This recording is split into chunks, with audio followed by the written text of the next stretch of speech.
All right, today I'm going to talk to you a little bit about my world of figure eights, and I hope that every one of you are going to be sort of interested the way I've become so interested in this particular program. I want to start with a quote by a Hungarian researcher and Nobel laureate, and it goes like this: "Research is such to see what everyone has seen, but to think what no one else has ever thought. Think boldly, don't be afraid to make mistakes, don't miss small details, keep your eyes open, and be modest in everything except your aims." I thought that was a really, really nice quote, and it relates a lot to my journey with the figure eights over the last 5 years.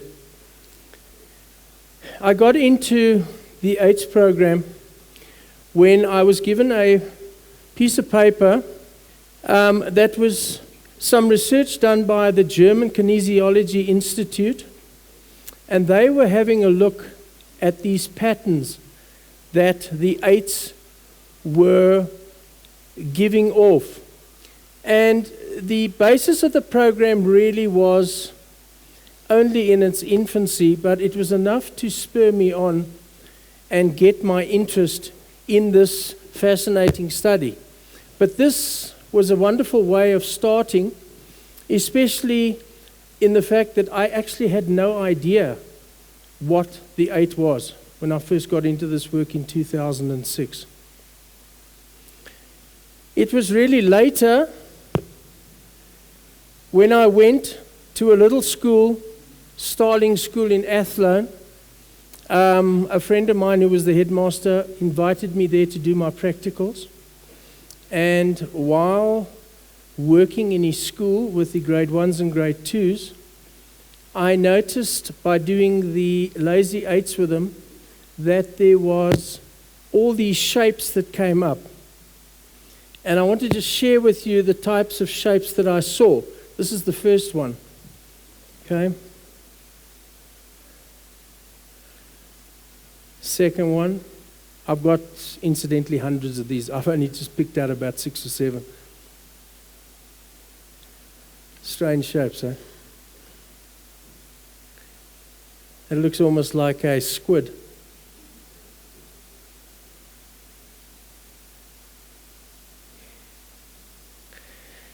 So over the years, while working at Starling School, I hadn't really been able to work out exactly what this was telling me. It was only when I moved to Ceres in 2008, I was introduced to the headmaster of Ceres Secondary School, a chap by the name of Ronald Barley, who invited me in to come and do some brain gym with his students. We met in a Wimpy and we had some coffee, and he said, "When can you get started?" And this was in July 2008. And he said to me, "What I'd like you to do for me, please, is that I have 147 matrics. I need to get better results this year." So I said, "Well, we've only got about 7 weeks. Let's see what we can do." So basically what I did with him was, and it was quite an awesome experience actually, I lined up 147 students. He gave me four teachers, and I lined them all up in rows, almost like an army general. And these guys looked at me and I looked at them, and they had no idea what I was going to do with them. This is the first time that this work had ever been sort of introduced to the colored areas in the rural areas. Anyway, we managed to get an understanding that they would do this particular program that I was setting them every single morning. And the teachers were also told that before the start of school, they have what they call a registration class between 8 o'clock and 20 past 8 in the morning. They would be doing specific exercises with these children. Anyway, it obviously worked very well.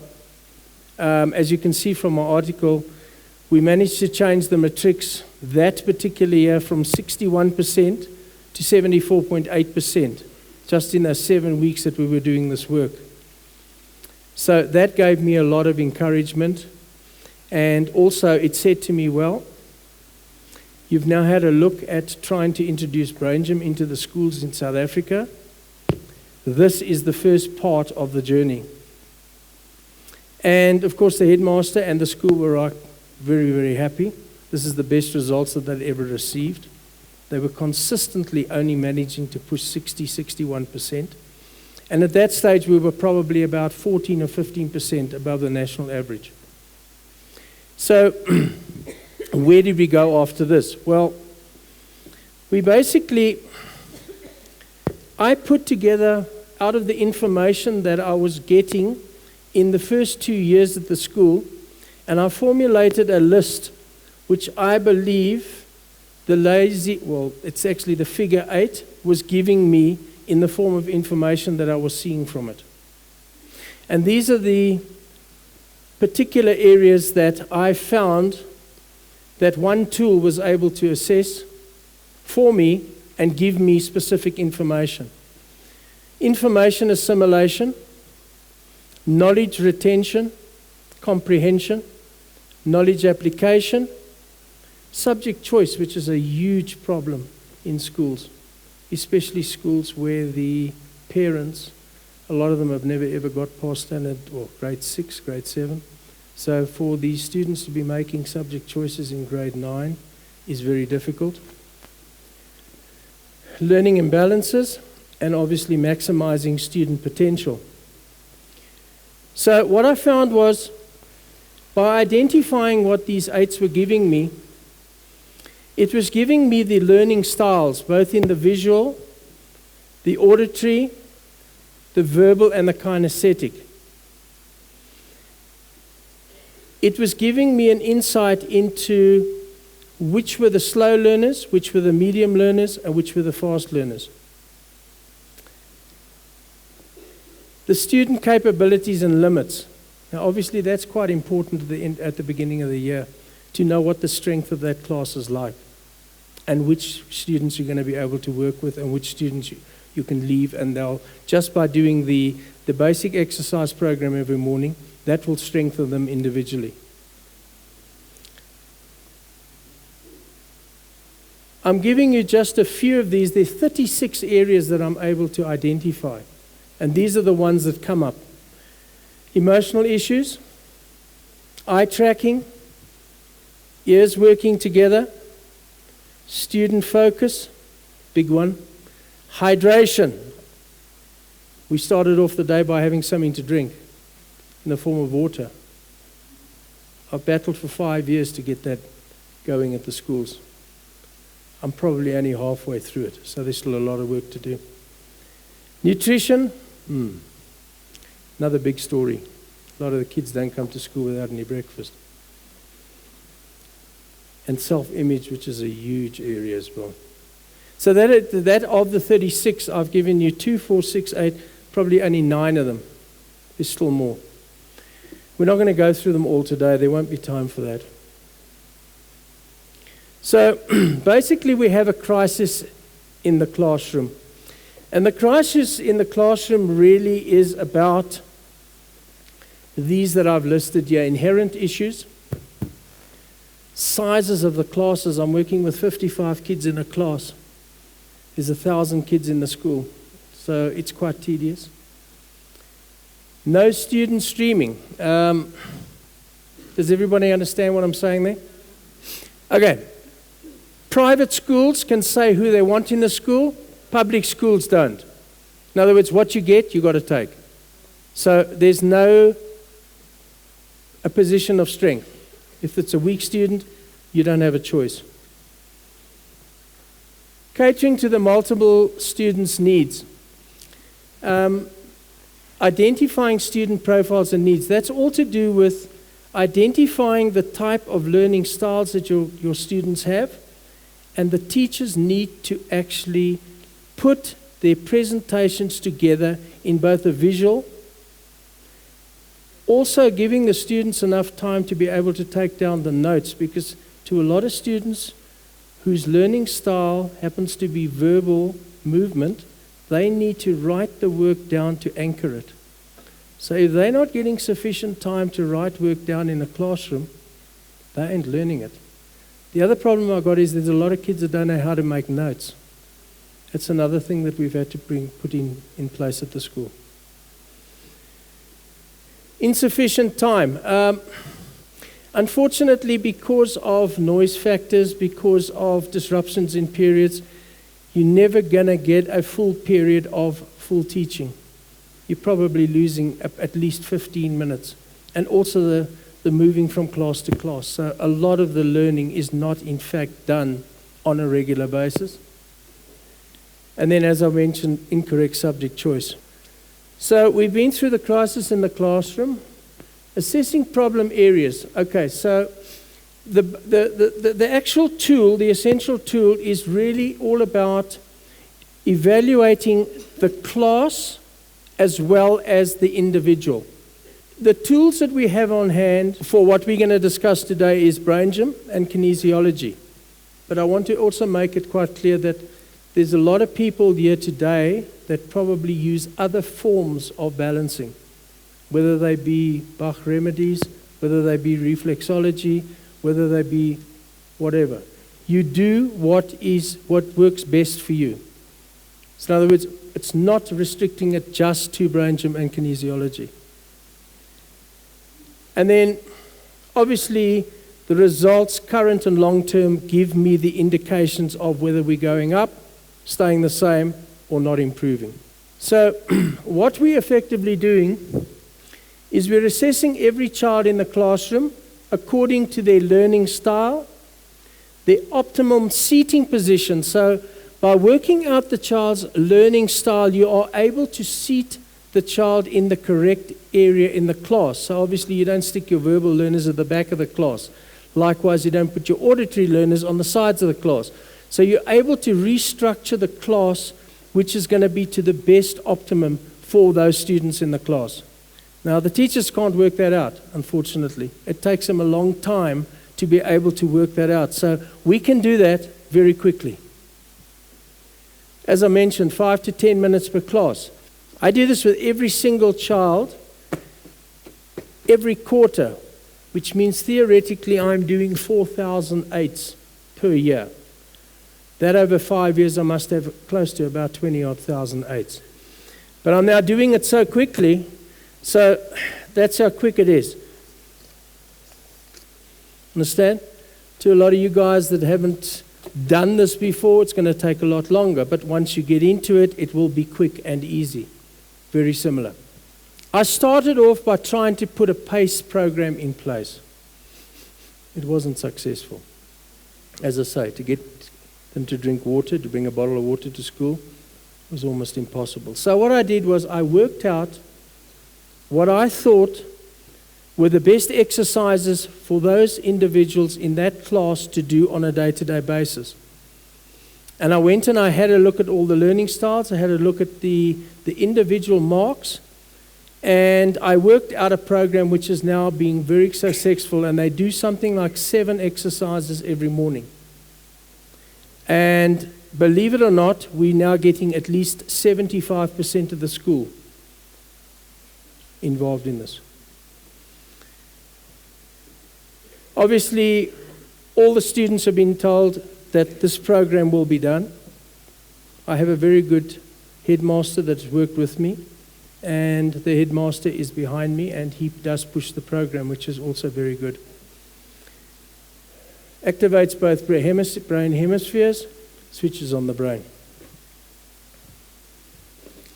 The body's capacity to heal itself is greater than normally believed because we don't consider the energy aspect. Dr. Sheldon Deal is a very famous kinesiologist said. And believe it or not, that's actually very true. We heard the word intent mentioned here today.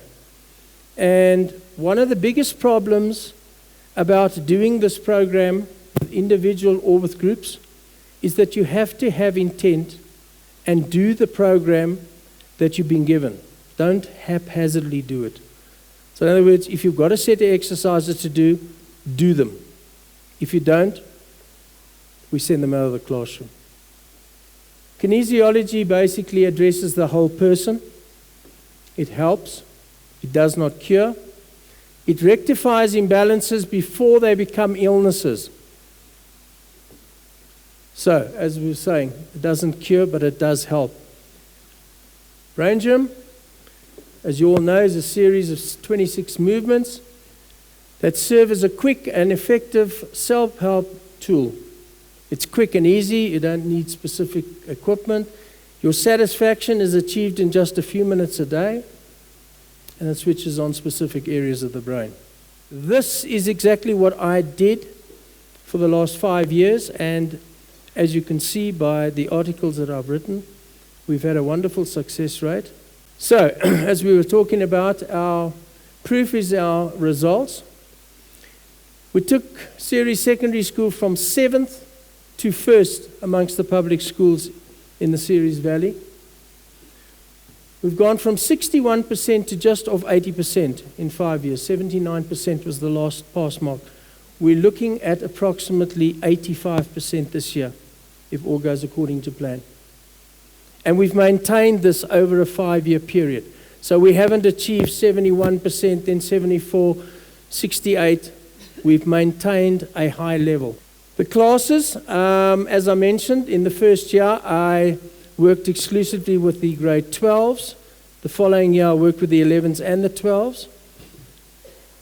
But the subsequent grades now, I've had to actually get into the lower grades like the 9s and 10s. And it's quite interesting working with the disadvantaged schools. The quality of the student, unfortunately, is anywhere between 1 to 2 years behind where they actually should be. So in other words, if a student's coming from a law school, that student theoretically is not even ready to come into the school, and they work on a very funny system out there. We used to work on going the old standard 6 to high school. Here, they seem to work on a grade 9, which is standard 7, right? The old standard 7. And we find that a lot of those children are not ready for high school. They find it extremely difficult to actually get into the work. The work is actually very difficult for them. And I'm looking at something like between 400 and 500 students a year that I basically have to try and turn around. That's not so easy when one person's doing it. So I've now started with groups. In other words, I've worked out balances for groups of 15 to 20 kids. And that's the way we go through the school. So, and also the other thing is, I think a lot of us go to many courses and we learn a lot of knowledge. When you're working at a school, you cannot pull a student out of the class for more than 30 minutes.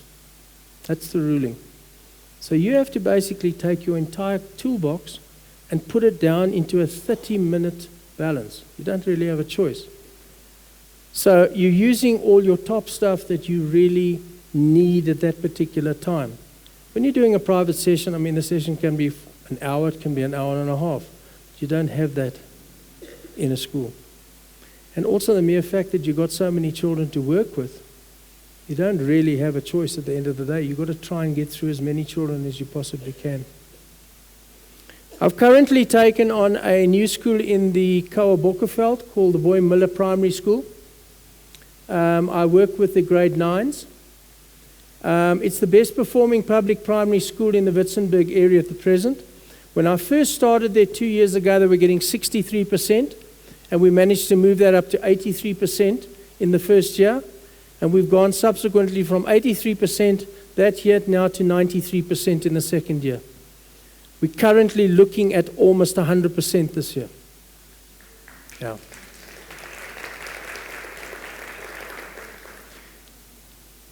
We started in 2010 as a 2011.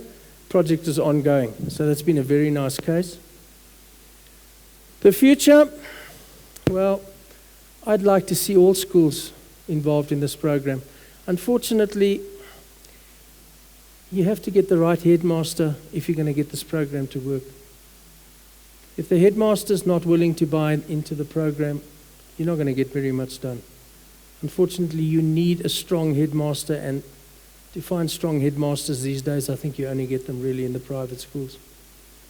So that is my vision, to try and get it out to as many schools as possible. In the Witzenberg area, both the secondary and primary, I'm looking at a minimum of 80%. That's what I'm looking at. A pass rate in general of 80%. And obviously I'd like to see this program in the whole of South Africa. So, yeah, it's been a wonderful journey. And I want to take you through this so that should you do this exercise at your schools or with individuals, we need to do it 100%. The reason why is we're looking at an evaluation. And obviously, the more accurate you are with the drawing, the better the evaluation's going to be. So there's some very strict rules and guidelines. So let's work through this together. So, Aria's going to be, this is the exact pose that you need. You will give the young person a piece of paper, an A4, right? We don't, unfortunately, all have pencils here today. The right way to do it is actually with a pencil. I find that a ballpoint pen moves too quickly. Also, I would recommend that you have a look at getting these triangular pencils, of which I hand out thousands to the kids at school. It does improve the pencil grip, and that's very, very important, as you'll see once we go through this. Right, so that everybody knows exactly how to do this 8. So I want to show you on the flip chart. So let's just work through this quickly. So what we need to do, we're going to draw a line, but before that, what I do is I get the children to, naam, you see, I'm really thinking in Afrikaans. Name, I normally put their grade and the date. And the instruction I give, put your name, your grade, and today's date in the top left-hand corner. So can we start that? Top left-hand corner, that's the instruction I give. Would you like to start the 8 for me? How we started is, we start with the dominant hand. So if you're right hand, you start with the right hand. If you're left hand, you start with the left hand. Both hands go onto the piece of paper. You need to form a circuit. It's no good this hand sitting out here. You need the right hand, which is going into left brain. You need the left hand going to right brain to have both the creativity and the logic. So when you work on the piece of paper, you work with both hands. The pencil grip is vital. That's the grip we're looking at. I've seen kids at school use these grips and I don't know, I can't even do them. But once you see them do that, you must actually please put them into a proper grip. Very important, this is the brain point. You do the work from the thumb, not the first and the second finger. This is to merely direct the pencil. The work has got to be done through the thumb. If the thumb is not in contact with the pen, there is no formulation of ideas. Okay, so having said that, and I'm going to do it on this board at the same time as Aria's doing it. Okay, so we'll start on the midline and we go up to the left 3 times. Up to the left 3 times. Up to the left 3 times. Okay. The important point is, when it comes to you doing it with both hands, in your particular case, I think the book will anchor, but in a lot of instances, don't let the paper shift. So get the person next to you to hold the book. And we only work like this, please, hey? Like this. If you slant the paper to write your name, that's acceptable. The paper stays like this. You move to the paper. So you don't work like that when you're doing the 8. In front of you. In front of you like this. Right. The paper's got to sit between the shoulders. That's the position. Okay? So, you're doing the left side now. Do you want to start? Okay, let me just mention another fact. students that are below 7 years old have a problem in doing the 8. So this cannot be done with any students under 7 years old. I'm also going to go back to another part now. I think we must do this now. Do you want to come with me to this board? If you have a problem with somebody that cannot start the 8, and that's a very important thing, I'm going to show you what to do. So you come and stand here. We would give them a piece of chalk, stand in front of the board, and you hold their hand and you start by showing them how to do it. You hold the hand. And that's all you need to do. Tell them to go and sit down, and they'll start the 8 immediately. Okay. I'm concerned about how you start the 8. If you can't start the 8, it gives me an indication that you have no idea how to cross the midline. Okay, we'll go to that. We're rushing a bit. Let's just do this first. Thanks. So, has everybody got the idea on how to do the 8? Okay, now let's look at the imperfections. When Ari is doing the 8, can you do the 8 for me? I just want to go around. You must use it as a noticing tool. So, how is she actually doing the 8? Is there any compensation in the body? Is there stiffness in the shoulder when she's doing it? These are all important things to have a look at. Because if the child is doing that, it means that we've got a problem here with core. So core activation needs to come in. If the child is working like 2 centimeters away from the page, then we know it's either TLR or STNR. Sorry, I'm talking reflexes now. You guys don't need to know that. But we can put things into place. The other thing is the hand, okay? And also another thing that you must have a look at is when you give the instruction, put it up in the left-hand corner. Some kids put it up in the right-hand corner. Some move the paper and they work like that. That is, a kid can't take instructions. So that's a very important thing. You know immediately this child cannot take instructions. That's the biggest problem. You need to sort that one out first. Also speed. Just have a look. Somebody tries to race through it. It's a test. That is the students trying to work too fast, which means the student actually needs to slow down and you need to redo the 8 slower. They're missing half the instructions when they're actually trying to work. So that is all another indication for you. The other indication is it gives you an idea of how the student writes. What's the handwriting look like? Okay? And then lastly, pressure from the pen or pencil. That's very important. Means a tight grip, which means shoulder, arm. Okay? It's also another reflex, palmar, which needs to be sorted out. So these things give you wonderful indications of where that student is in a very short space of time. These are now the best 8s. So what I'm looking for is the cylindrical shape of the actual 8. So what we're actually looking at is we're not looking at some of these strange shapes like this, which unfortunately we do. We're looking at a symmetrical shape. Understand where we're going? That's the actual shape that we're looking at. And that's what I've tried to put down is actually the best 8s. And if you look at these in comparison to some of the other ones I'm going to show you, you see where I'm going with this?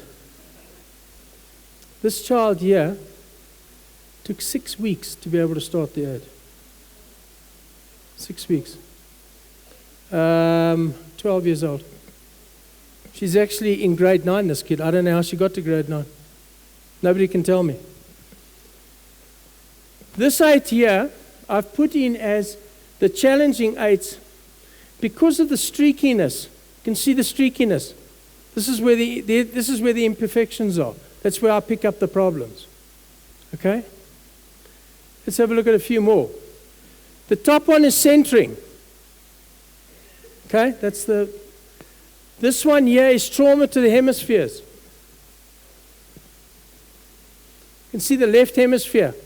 It's taken a huge bashing.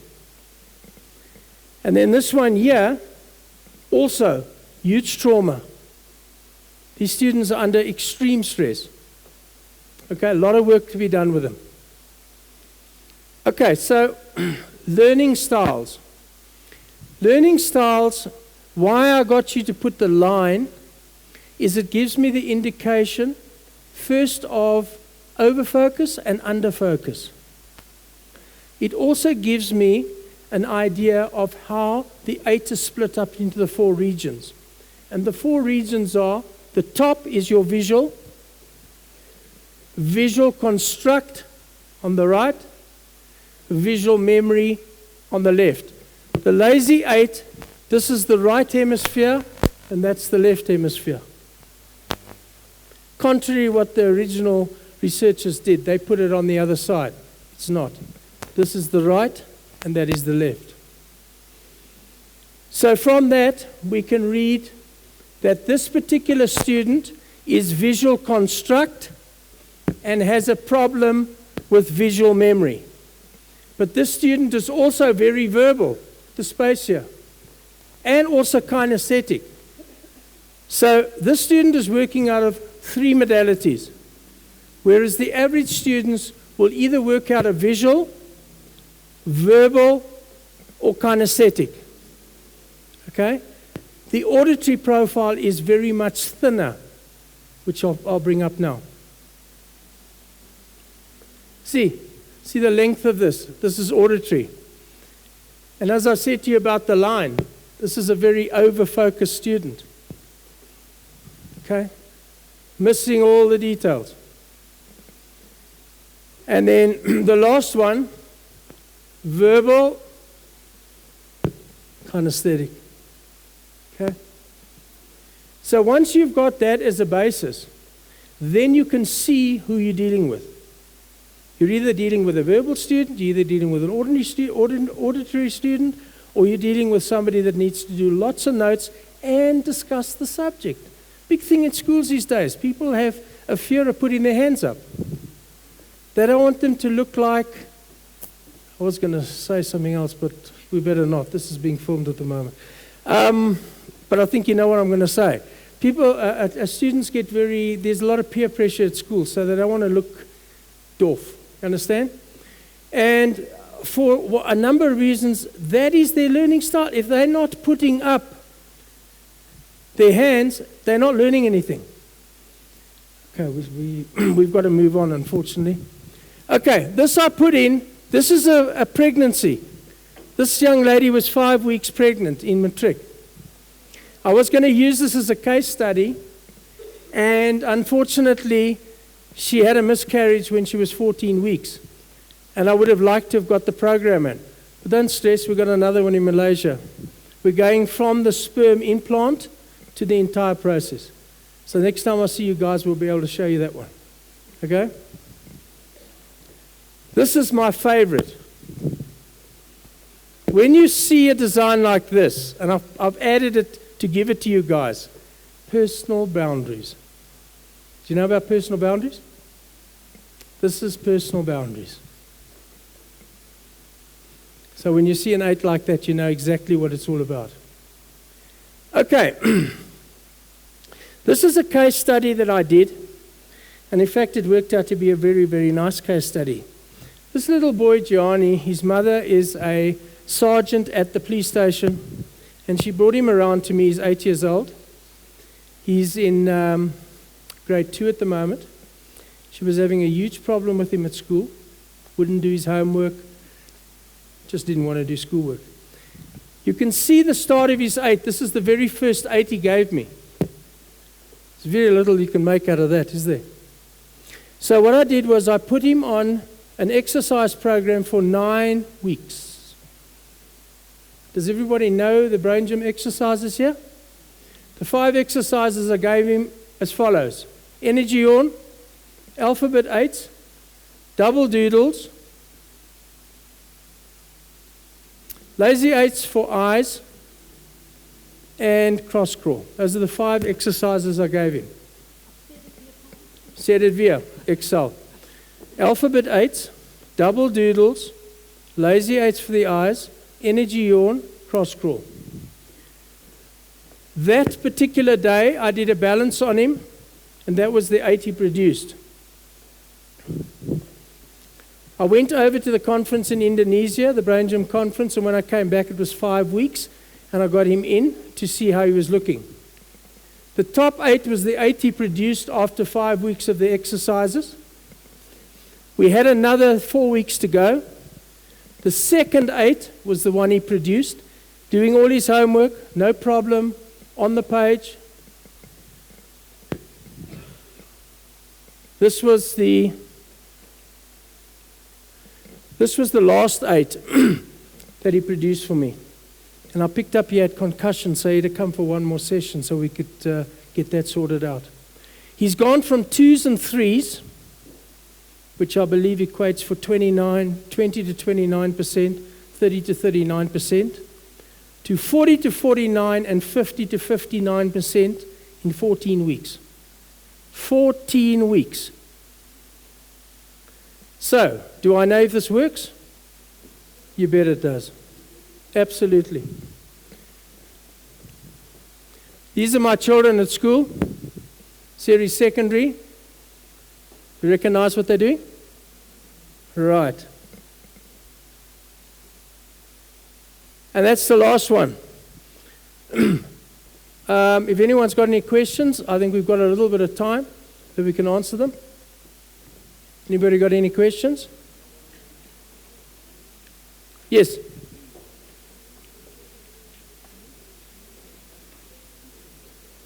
Over here. Terry, hi. Hello. I'm just interested to know, one of the things you said Yeah, about I can you see can it. identify the lazy 8 is nutrition. How do you pick up nutrition when you look at the 8? I'll be giving you a secret away, wouldn't I? It's basically that area there. It's this area here at the bottom. The stomach meridian, contentment. Okay. That's where you pick up the stomach meridian. Terry, I just wanted to ask if you could please repeat the different hemispheres when you're assessing the visual construct and the other one at the top. What was the other one for? Visual memory. Visual memory. Was that the left or the right? That's on the, if you're looking at the 8, it's on, okay, as I said to you, the right side is on the left side and the left side's on the right side. So in other words, it's almost as though the person is looking at me. It's a mirror image. Okay? So visual memory will be on the left side. When you're introducing it for the first time, would it be best to give a verbal instruction or maybe do an example of your own and then kind of show them that? You mean when you're actually addressing the class? Yes. You do what I did on the board here. You actually show them how to do it. You actually show them on the board. And then you say, right, do it. There's another thing. Actually, I've just thought about it now. When you work in a class of 50 of kids, you need to be able to see if a lot of those kids are starting that 8. Once they've done the 8, you don't know. That's the other thing. Sorry, I'm jumping around here, but these are all important things. Can everyone see this book? Can we have some yeah. This is very important as well. I'm sorry I left this out. When they start the 8, the right way to start it is up to the left. Now there's a couple of instances here where it doesn't work like that. Some of them start it like that. Okay? If they start it like that, get them to restart it. Some of them start it like that. If they start it like that, it means grounding. You have to work on their grounding. If they start it like this, the yang meridians are all out. You need to balance those. If they start it in the normal way, there's no problem. If they start it that way, the yin meridians are out. But what I'm trying to get at is, if they do not start the 8 in the right way, which is that pattern, take them back to it and they do it on the same drawing. So if you get a kid that's doing it like that, stop them. So start it again. That's why it's very important when you work in a class of 55 kids, you probably got 7 rows. Okay? You get the first row to start so you can actually see how they started. Then the second row. Then the third row, fourth row, fifth row, sixth, and so on and so on. So you can actually see how each person is doing that 8. Because at the end of the day, when you come to evaluate that 8, and they've done it incorrectly, it's going to give you a wrong reading. The other thing is, the reason you put the name up on the top here is that you say you know which way to read it. If there's no name and the paper gets mixed up, and you turn it around, it's a completely different 8, right? So you have to have it up, or put an arrow up to the way you need to read it. These are all very important things.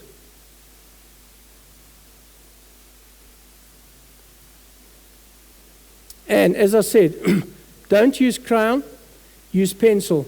Pencil works better with this, and it gives a better reading. Is there somebody in the back?